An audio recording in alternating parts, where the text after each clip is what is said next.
अल्लाह के नाम पर सबसे दयालु नमस्ते और दूसरे वीडियो में आपका स्वागत है। हम हिजरी कैलेंडर के विषय पर चर्चा करते हैं। कौन इस विषय का विवरण जानना चाहता है? मैं आपको शीर्ष पर लिंक पर पहला वीडियो देखने की सलाह देता हूं। इस वीडियो में हम उन सवालों के एक सेट का जवाब देने की कोशिश करेंगे जिनका उल्लेख पिछले वीडियो के बारे में किया गया था, और प्रश्न जो सुंदर थे और अपनी जगह पर थे। इसीलिए हम इस विषय के बारे में एक छोटा सा परिचय शुरू करते हैं। दबाने का विषय चंद्र महीने, ताकि उनके महीने वर्ष के मौसमों के अनुरूप हों, ताकि रब्बी आई और रब्बी दाई के महीने आ जाएं। वसंत ऋतु में यह तर्क संगत है और पैगंबर अल्लाह के दिनों में ऐसा ही है। शांति उस पर और उसके भगवान पर हो। पहले वीडियो में विषय को विस्तार से समझाया गया था, इसलिए आप इस वीडियो को देख सकते हैं। लेकिन संक्षेप में इसका कारण यह है, इस शोध को यह देखने के लिए सबूतों के एक सेट की आवश्यकता है कि सच्चाई कहाँ है और शोधकर्ता किस पर आधारित था। कुरान की आयतों और पैगंबर की जीवनी के ऐतिहासिक साक्ष्य के अलावा तार्किक मानसिक साक्ष्य पर महीनों के नामों के अर्थ से साक्ष्य मुझे पता है कि विषय कई लोगों के लिए संवेदनशीलता पैदा करता है, और मुझे विश्वास है कि कौन का लक्ष्य है इस विषय को उठाना विभाजन फैलाना या धर्म को नष्ट करना नहीं है, जैसा कि कई लोग कल्पना करते हैं कि यह विषय यह जानने के लिए है कि पैगंबर शांति उन पर कैसे और किस में अपनी पूजा करते थे। मौसम और समस्या तब होती है जब हम अपने दिमाग को बंद कर लेते हैं और सोचते हैं कि वास्तविकता यह है कि वास्तविकता हमेशा सही होती है। जो हम हैं, हम खतरे के घेरे में आ जाते हैं, और इस मामले में हम एक स्कूल हैं। हमने सोचा कि हमें अपने माता पिता क्या मिले, लेकिन जवाब दिया पिछले वीडियो पर प्रश्नों का एक समूह, और मैं उन्हें पहले प्रश्न की उम्मीद से उत्तर देने का प्रयास करूंगा। यह बात कैसे सच है? और नबी अल्लाह शांति उस पर हो और उसके भगवान ने कहा कि उसे देखने के लिए उपवास करो और उसे देखने के लिए अपना उपवास तोड़ दो। यह स्पष्ट है कि जो लोग यह सवाल पूछते हैं वे सोचते हैं कि हिजरी के चंद्र महीनों के मौसम को ठीक करने का विचार रुकने का मतलब है वर्धमान अवलोकन के बारे में। वास्तव में नहीं, वर्धमान की निगरानी के लिए काम जारी रहेगा। लेकिन महत्वपूर्ण बात यह जानना है कि आप कब देखते हैं। किसी भी महीने के अर्धचंद्र के लिए आप देखते हैं, मेरा मतलब है उदाहरण के लिए वह अर्धचंद्र जो पैदा हुआ था, मेरा मतलब है लगभग 3 सप्ताह पहले हिजरी कैलेंडर के अनुसार मूल्य वर्ग शाबान के महीने का अर्धचंद्र और अर्धचंद्र है, जो कितने दिनों के बाद पैदा होगा। 18 सितंबर रमज़ान के महीने के दौरान। उम्मीद है कि कैलेंडर के अनुसार सुधारित हिजरी, और जैसा कि आप देख सकते हैं काम यह कहकर जारी रहेगा कि अल्लाह शांति उस पर हो और उसका भगवान उसे देखने के लिए उपवास करे और इसे देखने के लिए अपना उपवास तोड़ो। मेरा मतलब है कि विषय परिवार के काम को रद्द करने और ग्रेगोरियन वर्ष के अनुसार रमज़ान के महीने को ठीक करने की कोशिश करने का मामला नहीं है। बिल्कुल हम ग्रेगोरियन वर्ष पर विचार करेंगे, लेकिन जब हम ग्रेगोरियन वर्ष का उल्लेख करते हैं, ये सिर्फ इसलिए है कि यही साल हैं, यही वही तिथियां हैं जो फिलहाल दुनिया में मान्य होती हैं। दुनिया भर के सभी लोग ईसवी संवत का उपयोग करते हैं, और बिल्कुल इसी कारण हमें भी इसका उपयोग करना चाहिए, क्योंकि हमारा हिजरी कैलेंडर प्रायोगिक नहीं है। इसका उपयोग वर्तमान परिस्थितियों में संभव नहीं है। बिल्कुल, यह हमें दूसरे प्रश्न की ओर ले जाता है, क्यों हमें पश्चिमी सौर कैलेंडर का उपयोग करना चाहिए और हमें हिजरी कैलेंडर को छोड़ना क्यों चाहिए? बेशक कोई भी यह नहीं कहता है कि मेरा मतलब है, बल्कि इसके विपरीत, जब कब का महीना एक बार फिर सक्रिय हो जाता है, तो मेरा मतलब है कि हिजरी महीने उनके मूल स्थानों पर वापस आ जाएंगे, जो कि नबी के समय में होता था। अल्लाह उनकी रक्षा करें, और तब हमारे पास एक वास्तविक व्यावहारिक कैलेंडर होगा जिसका उपयोग हम अपने व्यावहारिक जीवन में कर सकते हैं, यानी कि हमारे दैनिक जीवन के मामलों के साथ साथ हमारे धार्मिक मामलों में भी। बहुत से लोग हैं जिन्होंने एक मुद्दा उठाया है कि हमें 2 कैलेंडर होने चाहिए, एक धार्मिक मामलों के लिए और दूसरा जिंदगी के मामलों के लिए। इसमें कोई भी गलती नहीं है, ये लॉजिकल होता है। और दूसरी बात, इस्लाम नहीं खेलता है। दुनियावी और पारलौकिक जीवन में कोई भिन्नता नहीं होती है। ऐसा अलगाव मौजूद नहीं है, और ना ही यह पैगंबर के समय में मौजूद था। अल्लाह उन्हें और उनके स्वामी को दुआएं दें। और अलगाव की ज़रूरत जो उन्हें महसूस होती है वह है कि ये पवित्र चीज़ें हैं।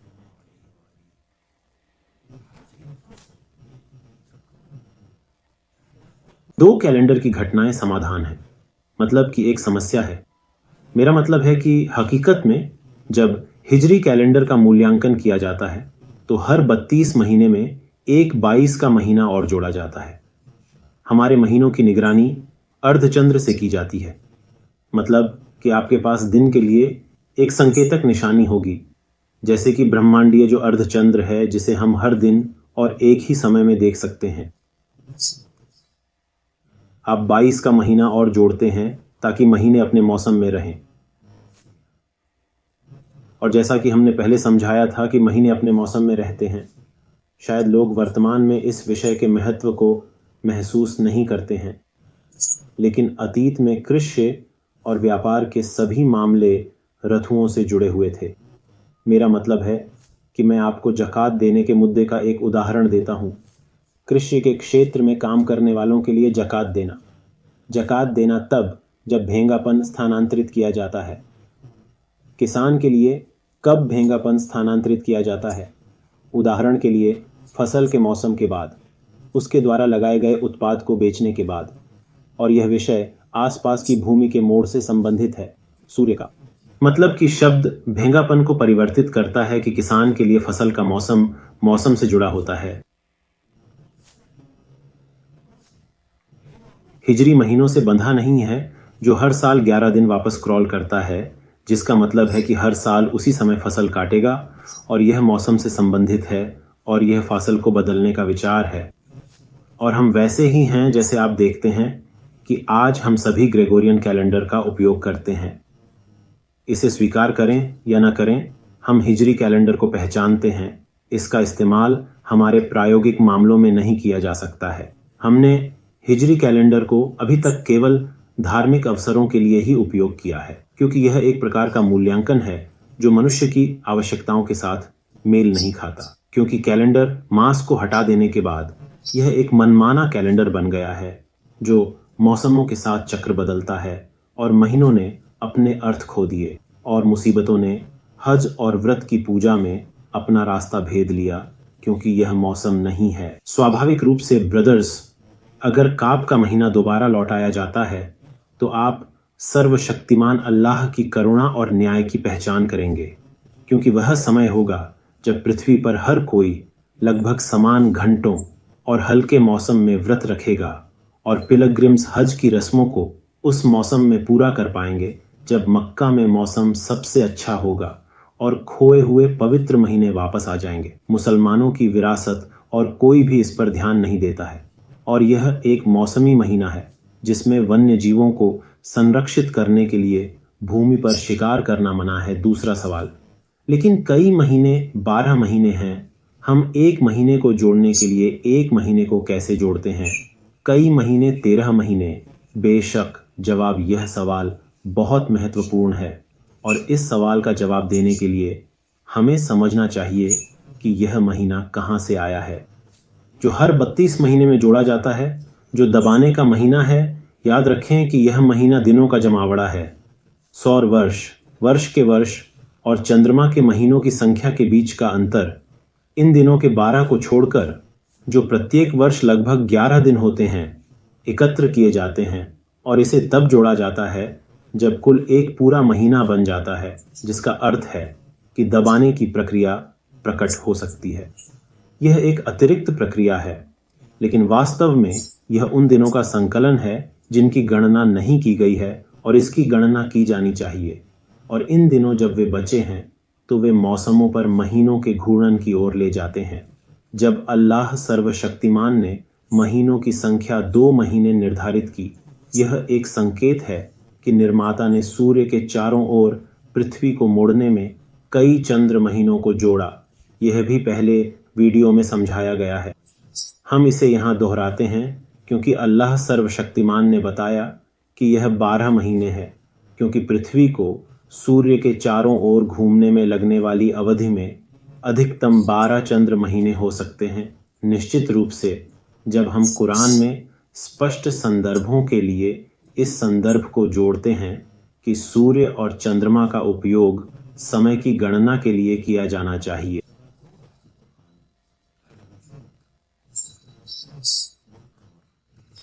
बिस्मिल्लाहिर्रहमानिर्रहीम। अल्लाह ने फजर को खोला और रात को ठिकाना बनाया। सूरज और चांद को हमने आलिम व कादिर अल्लाह के इशारे पर निर्धारित किया। अल्लाह ने ही सूरज को रोशन और चांद को नूरानी बनाया है और उसके घर उसको जानने के लिए बनाए ताकि तुम बरसों की गिनती और हिसाब लगाना सीख सको। वह सिर्फ अल्लाह ही ने हक की खातिर बनाया है। वह उन लोगों के लिए निशानियां बयान करता है जो समझते हैं। बेशक यही दूसरी बात की तरफ ले जाता है। बहुत सारे लोगों ने दूसरी आयत के प्रस्तावना पर आपत्ति जताई है, जो यह है कि अल्लाह ने ही सूरज को रोशन करने और चांद को नूरानी बनाने का आदेश दिया था और उसने उसे घर बनाने के लिए आदेश दिया था ताकि तुम बरसों की गिनती कर सको और हिसाब लगा सको। और उन्होंने कहा कि मैं इस आयत का सपोर्ट नहीं करता हूँ, क्योंकि बरसों की गिनती और हिसाब सिर्फ इसी उद्देश्य से तय किए गए थे और चांद नूरानी है और उसके घर बनाने के लिए बरसों की गिनती और हिसाब जानने के लिए है, तो बरसों की गिनती और हिसाब सिर्फ चांद से संबंधित है। निश्चित रूप से इसे समझना सीधा नहीं है, क्योंकि आयत स्पष्ट रूप से बताती है कि एक बीमारी जिसके लिए सूर्य और चंद्रमा बनाए गए वह है वर्षों की गणना और जानना। यह आयत के अंतर्गत ही बताया गया है। यदि हम इसे पूरी तरह से विस्तार से बताएं तो पहले सूर्य का, फिर चंद्रमा का, फिर वर्षों का और फिर गणना का उल्लेख किया गया है। यह एक और संदर्भ है वर्षों की गणना का, और गणना सूर्य और चंद्रमा में वापस आती है। खुदा बेहतर जानता है, लेकिन यह समझना आगे की ओर भी सीधा होता जा रहा है। कुछ और महत्वपूर्ण बातें जिनका सोचते हैं कई लोग, वो यह हैं कि चंद्रमा के घरों का अर्थ होता है चंद्रमा के चरण। वे समझते हैं कि जब कुरान चंद्रमा के घरों का उल्लेख करता है तो वे समझते हैं कि यह होता है अर्धचंद्र और पूर्णिमा, लेकिन चंद्रमा के घरों में और चंद्रमा के चरणों में कोई भी संबंध नहीं है। इसका अर्थ है कि इसका स्थान आकाश में उसके शरीर का है। यह स्थित होता है अंतरिक्षीय तारों के मध्य। क्या होते हैं तारे? वे हैं सितारों की प्राकृतिक रचना। मानव और अरब खास करके, मतलब हमें इस विज्ञान को पूरी तरह से जानना चाहिए, वे आकाश के नक्षत्रों के आधार पर अंतरिक्षीय शरीरों के स्थान को जानते हैं। और चंद्रमा के पास 20 घर होते हैं आकाश के नक्षत्रों के बीच, जहां वह वर्ष के दौरान घूमता रहता है। ये घर अरबों के लिए जाने जाते थे। अरब खगोल विज्ञान से अनभिज्ञ नहीं थे और आकाश और राशि चक्र में सितारों की स्थिति उन चीज़ों में से एक थी जिनमें वे रुचि रखते थे, क्योंकि उन्हें रेगिस्तानी वातावरण में उनकी आवश्यकता थी। और यदि हम स्वीकार करते हैं कि यह पद लागू नहीं किया गया है, मेरा मतलब है हम अन्य छंदों से कहाँ जाते हैं। दूसरी आयत कहती है, उसने रात को निवास बनाया और सूर्य और चंद्रमा गिने गए। सूर्य और चंद्रमा की गिनती पर ध्यान दें। एक का मतलब है कि सूर्य और चंद्रमा की गणना की जाती है, और यह एक और संकेत है कि सूर्य और चंद्रमा दोनों गणना में उपयोग किए जाते हैं। और जब सूर्य और चंद्रमा के बीच इस वैवाहिक संबंध का उल्लंघन होता है, तो मेरा मतलब है कि आज हम जो कर रहे हैं उसकी गणना करने की प्रक्रिया परेशान हो जाएगी और महीने और पूजा अपने मौसमों से भटक जाएगी। दूसरा सवाल यह है कि हम कैसे कह सकते हैं कि रमज़ान का महीना भविष्यवाणी के समय तय किया गया था, और तारीख बदलने वालों से संकेत मिलता है कि रमज़ान आगे बढ़ रहा था। ठीक है, खजूर कन्वर्टर्स वे कन्वर्टर्स हैं जो इंटरनेट पर उपलब्ध हैं कि आप इसमें एक हिजरी तारीख दर्ज करते हैं और यह आपको परिवर्तित करता है। बेशक बहुत से लोग हिजरी वर्ष को साइटों में, ग्रेगोरियन कैलेंडर में बदलने और पैगंबर के समय में झात तिथियों और घटनाओं को दर्ज करने के लिए जाकर हिजरी वर्ष को दबाने की अमान्यता साबित करने की कोशिश कर रहे हैं। अल्लाह भगवान उसे और उसके पिता को आशीर्वाद दे, यह साबित करने के लिए कि रमज़ान उदाहरण के लिए मौसमों के बीच घूम रहा था। यह भाई और बहनों, हम इन दिनांक बदलने वालों का उपयोग नहीं कर सकते, क्योंकि ये मानते हैं, मेरा मतलब है इनके बदलाव सूत्र में उन्हें लगता है कि दबाने का महीना का कोई अस्तित्व नहीं है। ये मानते कि स्थलांतरित होते हैं। मेरा मतलब है कि आज बनाए गए मुसलमानों द्वारा बनाए गए बदलाव सूत्रों का उपयोग करते हैं, और यह सम्मान्य है कि दबाने का महीना नहीं है। दबाव का महीना इन बदलाव सूत्रों में नहीं है। इसके उलट हम जब इन परिवर्तनों का उपयोग करेंगे तो हम देखेंगे कि दिनांकित घटनाक्रम उस मौसम के साथ मेल नहीं खाते जो उन्हें लाने वाला होता है, जैसे कि बद्र की महान लड़ाई दमिश्क से कुरैश के कारवां के वापसी के दौरान हुई थी, और यह एक यात्रा है। मेरा मतलब है कि गर्मियों में वापसी की यात्रा, और यह भारी है।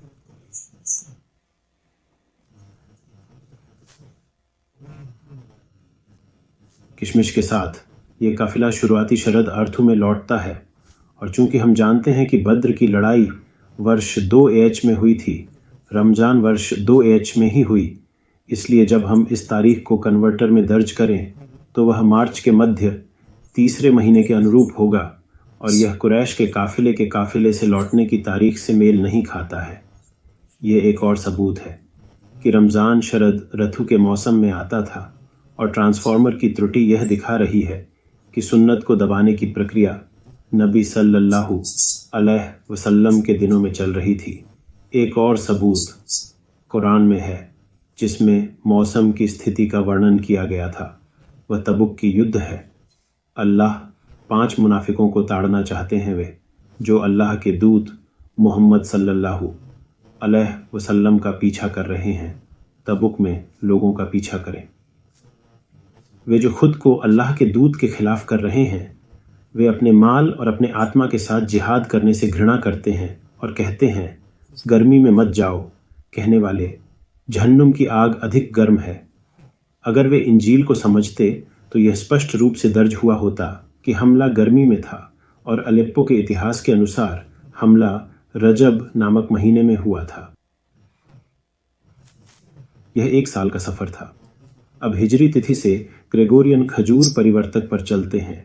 जैसा कि हमने कहा, ये मानता है कि लीप महीने जैसी कोई चीज़ नहीं है, और हम इस लड़ाई की तारीख दर्ज करते हैं जब रजब का महीना एक वर्ष में प्रवेश करता है।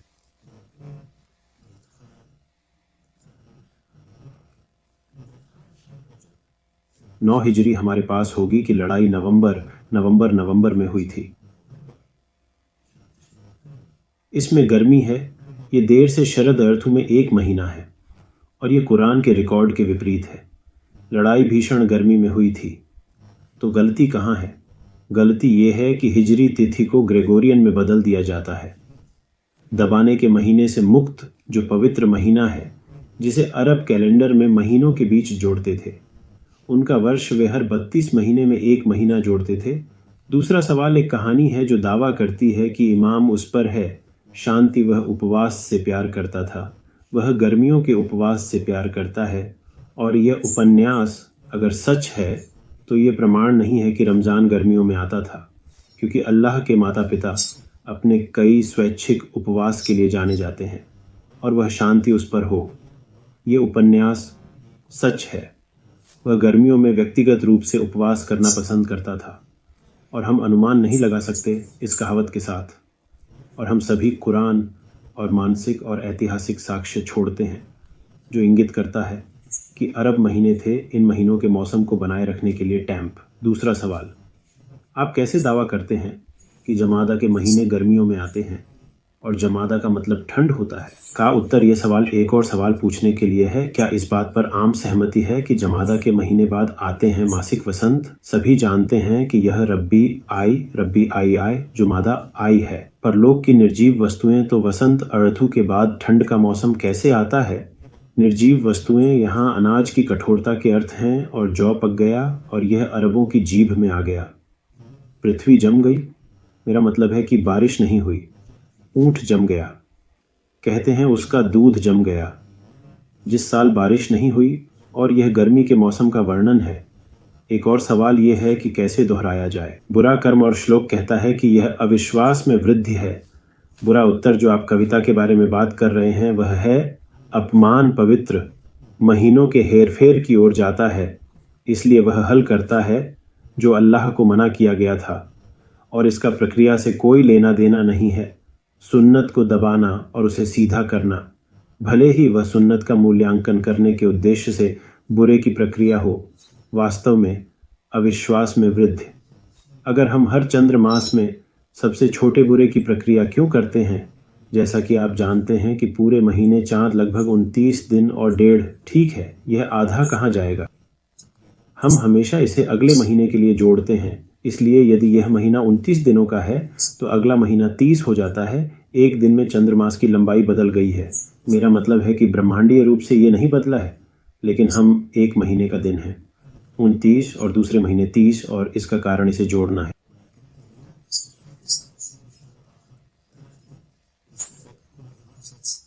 जो उपांग नहीं गिने गए हैं उन्हें अगले महीने में जोड़ा जाना चाहिए। यह एक कब्ज की प्रक्रिया है। इसी प्रकार अगर कब्ज का सिद्धांत निषिद्ध है तो यह प्रक्रिया भी निषिद्ध होगी। दूसरा प्रश्न यह है कि क्या गुफा के लोगों की नींद की अवधि, जो कि कुरान के अनुसार 309 है, और उसकी तुलना किताब के लोगों के साथ उनकी नींद की अवधि से की जाती है, जो कि 300 साल है, अनामित हिजरी कैलेंडर की वैधता को इंगित करता है और साबित होता है। दबाने की अवैधता के ठीक है। इस सवाल का जवाब आप शोधकर्ता विसम अल-दीन इशाक द्वारा किए गए गणितीय अध्ययन को देख सकते हैं, और वो संक्षेप में ये बताता है। पहला, वो साबित करता है कि अरबों ने पैगंबर के मिशन से लगभग 87 साल पहले अपनी सुन्नत को सही करने के लिए दबाना शुरू कर दिया था। और एक और राय भी है जो कहती है कि उन्होंने पैगंबर के मिशन से 200 साल पहले से दबाना शुरू कर दिया था, जिसका अर्थ है कि अरबों के पास समय का एक युग है जिसमें कोई दबाव नहीं था और एक और अवधि जिसमें दबाव था। दूसरा, शोध से पता चलता है कि गुफा के लोगों ने गुफा में कब प्रवेश किया और वे इससे कब निकले। और तीसरा बिंदु ये है कि इन दो संख्याओं ने हिजरी कैलेंडर की पवित्रता का संकेत नहीं दिया। और मैं आपको सलाह देता हूँ कि जो लोग गणित में रुचि रखते हैं उन्हें इस व्याख्यान को देखना चाहिए, क्योंकि इसमें बहुत सारी संख्याएं और गणितीय संचालन हैं। यह दूसरे अध्याय के विवरण में है जो विचार और प्रतिबिंब के योग्य है। अब पवित्र महीना क्या है? अरब लगभग हर 32 महीने में कैलेंडर महीना जोड़ते थे और यह महीना हमेशा एक निषिद्ध महीना था। क्या आपने ध्यान दिया कि कुरान के कई स्थानों पर एक महीने को पवित्र महीना कहा जाता है, जो वास्तव में पवित्र महीना नहीं है, क्योंकि वो हमेशा यहाँ एक व्यक्ति के रूप में उपस्थित होता है। बिस्मिल्लाहिर्रहमानिर्रहीम। तुमसे पूछा जाता है कि पवित्र महीने में क्यों मारा जाता है, और वह दूसरी आयत, हे ईमान वालो, अल्लाह के प्रतीकों का सम्मान करो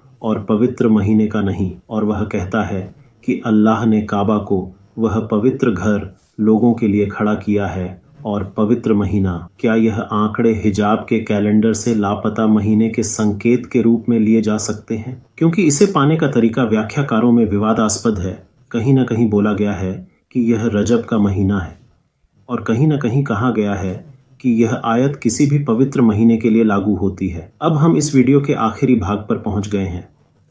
हम आशा करते हैं कि हम कुछ प्राप्त करने में सफल रहे होंगे जो हमें भेजे गए थे। हमें मुस्लिम के रूप में अपनी नए पीढ़ों और विचारों में शांति की आवश्यकता होती है, और हमें एक दूसरे के खिलाफ संयोग नहीं करनी चाहिए और एक दूसरे को नहीं देनी चाहिए दोष। तुम एथिस्ट हो, तुम इस स्कूल से हो, तुम धर्म को नष्ट करना चाहते हो हैं, तुम लोगों को उन्हें विश्वास करने में संदेह है। मैं, तुम और हम सभी, हमें आशा है कि जीवन के इस यात्रा में हम अल्लाह के पास सुरक्षित दिल के साथ पहुंचेंगे। उम्मीद करता हूं कि हमें खोजने और सोचने की आवश्यकता होगी। यह हमारी अंतिम वीडियो है कि जांच, और यह हमारे कैलेंडर के विषय में है। आशा करते हैं कि इसके बाद हम अलग अलग रास्तों पर जाएंगे। और चैनल सब्सक्राइब करना और नोटिफिकेशन बेल को ऑन करना न भूलें। जैसा कि आप देख सकते हैं, इस चैनल का मतलब है कि इस पर विज्ञापन नहीं है। लक्ष्य है इस रिसर्च को लोगों तक पहुंचाना, और मैं सलाह दूंगा उन्हें जो इस विषय पर गहराई से जाने के शौकीन हैं कि वह इसे पढ़ें और सिर्फ एक वीडियो देखकर भरोसा न करें। बिल्कुल। एक आखिरी सवाल में लोग पूछते हैं, आप कब रोज़ा रखते हैं? मैं सिर्फ असली रमज़ान के साथ ही रोज़ा रखता हूँ। हिजरी वर्ष निर्धारित किया गया है। इसका मतलब है कि ये वीडियो जो रिकॉर्ड किया जा रहा है 14 सितंबर को, अगला चाँद 18 सितंबर को जन्मेगा, जो रमज़ान का चाँद है। इसलिए जो लोग असली रमज़ान के महीने में रोज़ा रखते हैं उनको तो हम कहते हैं कि मुबारक हो, और खुदा आपका रोज़ा और इबादत कबूल करे, और इंशाअल्लाह भलाई पर मिलेंगे। और मैं दुआ करूँगा आप सभी के लिए। अल्लाह आपको सलामत रखे, और आपके समय और साथ देने के लिए दिल से शुक्रिया। धन्यवाद। नमस्कार।